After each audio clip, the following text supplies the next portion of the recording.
Do you really need to buy a PS5 Pro for the optimal experience of Grand Theft Auto 6? There's a short answer and a long answer. Both of these questions still don't really answer the real question everybody has, which is it even worth paying almost twice the amount of money for a PS5 Pro when you can pay half and get a regular PS5? And will the difference mean that much to you? Well, in this video I want to talk about that, because even me as a content creator who will do GTA 6 content for a long time am really kind of doubting whether the Pro is that much better. I mean, in a lot of ways, I feel like when GTA 6 comes out, it will be probably pretty easy to just bamboozle everybody saying that I have PS5 Pro footage in 4K 60 FPS while I just play GTA on 1080 30 FPS and then upscale the video, not even the game, but the video. I just render it in a different format,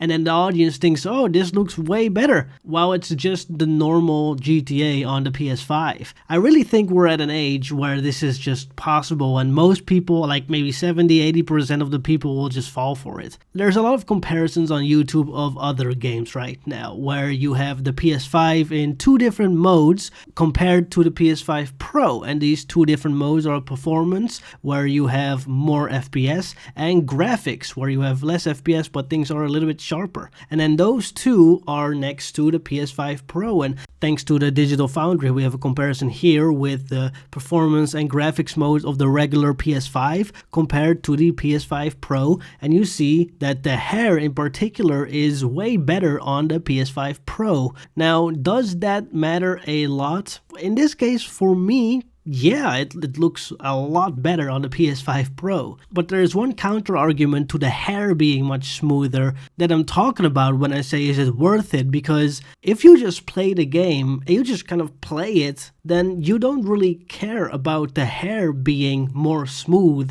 and less pixelated if you pay $400 more, right? Who cares about smoother hair when you have to pay $400 more? And by the way, if you haven't subscribed and are trying to get to 10 bazillion, trillion, gazillion subscribers, let's get back to the video. You can almost buy two PS5s, one for you and one for your brother, sister, family member, friend, maybe one for just you, like that you have two, or spare one, instead of a PS5 Pro with a little bit smoother hair, which makes the cutscenes better. I mean, the cutscenes that you can just watch on YouTube that somebody else paid $400 more for? I don't know. Of course, in GTA 6, you can dress yourself up in a certain way, and then in the cutscene you will look exactly like how you want your character to look. So I guess that's a counter argument for that with the hair or whatever. And so I hope in this way you understand my kind of argument when I say PS5 Pro, why? It doesn't really matter if you have such a little bit smoother graphics, because, you know, I enjoyed a lot of PS2 games where it was like 240p. It wasn't even 4K or 1080 or 720p. It was 240p with 21 FPS, and I still enjoyed it. And I feel like gaming companies should really make a new movement where they put the story and gameplay to the forefront. The reason they don't do it is because of, you know, movie trailers or gameplay trailers. They have to look good so that you're impressed with it. But you know, people don't really care about this anymore. That whole narrative has been long gone for a lot of people right now. And people want to move on with games that kind of look worse, actually, but are more fun to play. And then we're getting to the FPS side of things, which also is kind of a cheat code, because I think they're really going to do something dirty, because Sony has a deal with Rockstar Games on the publishing of GTA 6, and so they're going to make sure that people want to buy the most expensive flagship product that Sony has, specifically for Grand Theft Auto 6. One of the reasons why you're watching this video right now, and why I myself am considering getting a PS5 Pro, even though I already have a perfectly fine PS5. And by the way, I bought my PS5 last year, I think on Black Friday for $369. And the PS5 Pro is gonna be where I live like 800, like $799. So I'm paying more than twice for this thing, especially after PS5 has gotten a price increase. A price increase? And don't tell me inflation and tariffs and blah, blah, blah are at fault for that, because we've always had inflations. We've always had regulations and governmental things that increases prices for everything. So why is the PS5 years in its life cycle getting more expensive? Like, that's weird. But I digress. The thing I want to talk about with the FPS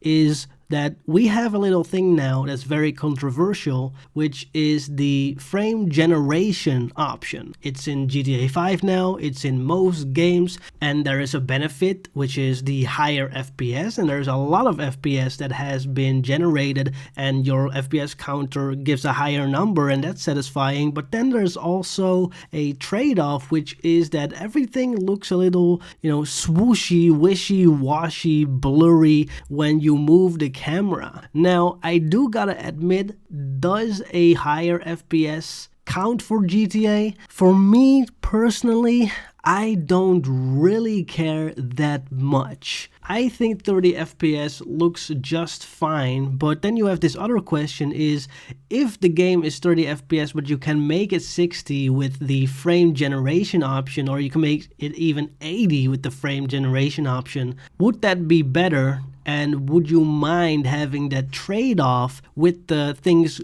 looking a little bit blurry when you move the camera too fast? And this is when I'm thinking about it and think like, hey, I can even consider that trade-off because I don't really mind it. One of the main reasons for that is because GTA is not really a fast-paced game like a Call of Duty or a Battlefield or even Fortnite or anything like that. It is really kind of a slower paced game, except for maybe when you're doing a race, but still the camera in those games is pretty smooth, It's not really that much shaky stuff going on. I think the most that you'll feel the actual swooshiness is when you explode some things and, the camera shakes a lot. But for the rest of it, it's not really that crazy of a difference, I feel like. And the benefit is you have more FPS. So would you like a little bit squishiness and have more FPS with that? Or would you want,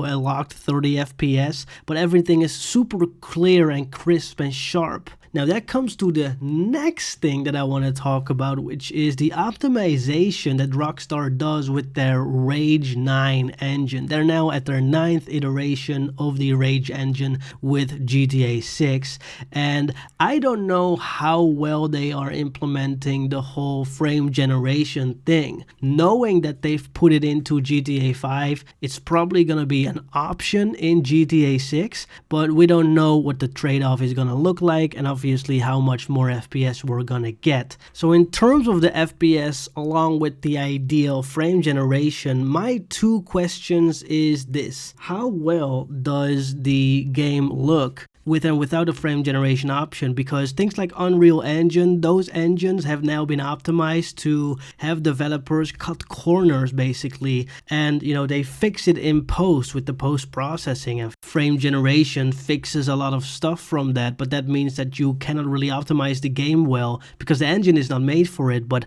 with the Rage engine for GTA 6, it's kind of the other way around. It is created to be optimized with handcrafted coding basically, and the frame generation is just kind of an extra that they put on top of that. So regardless if frame generation is on or off, you're gonna have a great stable game. That's if we look at the reputation of Rockstar Games, which obviously they're gonna make sure the game is optimized to hell, right? And so here is the big boy that I want to talk about, the big climax of this video, which is it worth it? So I think what Sony is going to do is basically they are gonna crank up that frame generation option for the PS5 Pro in addition to higher fidelity graphics. So with PS5 Pro, and this is a theory, this is all speculation, that's what this whole video has been, is in my personal opinion, what I think is going to happen is they will have the graphics a little bit better, the hair a little bit smoother,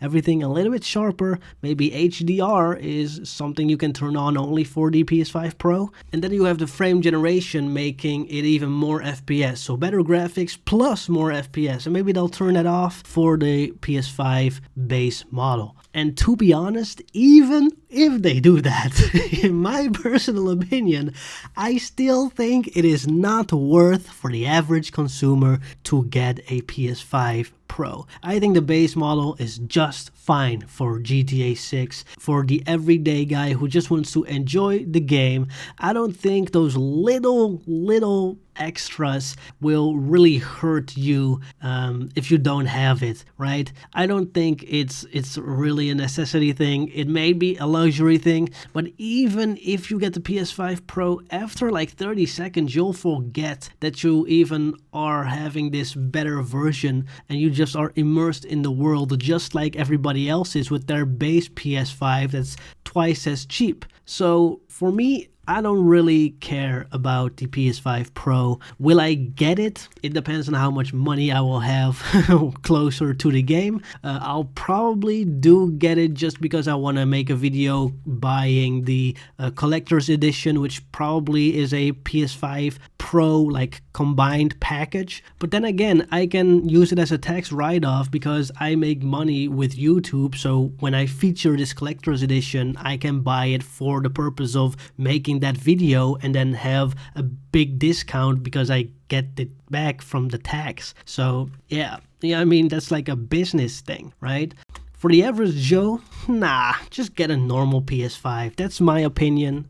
For most people, just get a normal PS5. Buy one second hand. Like for me, even when people have this debate about the cheapest Xbox, I don't know if it's the S or the X, I was considering having a $150, cheap Xbox, the new generation, right? Because I was like, well, I'll save a lot of money. I can play GTA 6 on this, and it's not going to be that much more terrible. You're going to be immersed in the game. Either way, the game is going to be the most detailed, graphically insane game ever anyway. Regardless of you having the best version or the worst version, it's going to be the best graphics you've ever seen anyway, right? So that's always when people ask me, can I get the cheapest Xbox? I'll say, yeah, sure, get it. It doesn't really matter, to be honest. So that's my opinion.